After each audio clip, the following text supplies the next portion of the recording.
অনেকদিন পর টুনির ফুটফুটে 4টা বাচ্চা হলো। টুনি তার বাচ্চাদের নিয়ে বেশ সুখেই দিন কাটাচ্ছিল। বাচ্চারা, আমি গেলাম খাবারের খোঁজে। আমি না আসা পর্যন্ত তোমরা দরজা খুলবে না।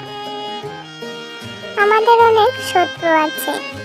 আমি এসে দরজায় যখন ডাক দিব এবং একটি গোপন নাম্বার বলবো, এই নাম্বার শুনলে তোমরা দরজা খুলবে। নাম্বারটি হলো 1 2 3 4।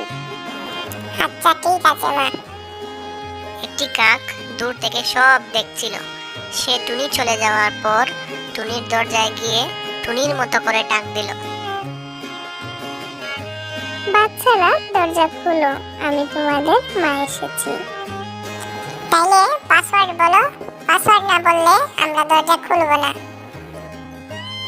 পরে কাক চলে গেল আর দূরে বসে টুনির জন্য অপেক্ষা করতে লাগলো। দেখবে টুনি কি বলে। সন্ধ্যায় টুনি বাসায় এলো। বাচ্চারা, দরজা খুলো, আমি তোমাদের মা এসেছি। তাইলে পাসওয়ার্ড বলো। পাসওয়ার্ড না বললে আমরা দরজা খুলবো না। 1 2 3 4। কাক দূর থেকে সব শুনছিল। পরদিন টুনি যখন খাবারের খুঁজে বের হলো, ঠিক তখনই কাক এসে হাজির। এসে সে টুনির মতো করে বাচ্চাদের ডাক দিল। বাচ্চারা, দরজা খুলো, আমি তোমাদের মা এসেছি। তাইলে পাসওয়ার্ড বলো।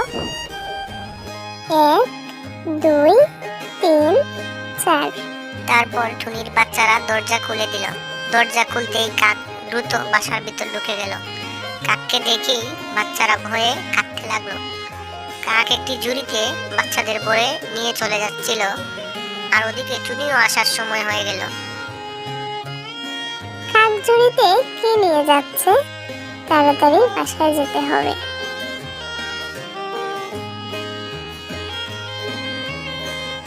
টুনি বাসায় ফিরে দেখলো একটি বাচ্চাও বাসায় নেই। টুনি বুঝতে পারলো কাক তার বাচ্চাদের নিয়ে চলে গেছে। টুনি তার মনের দুঃখে কাঁদতে লাগলো।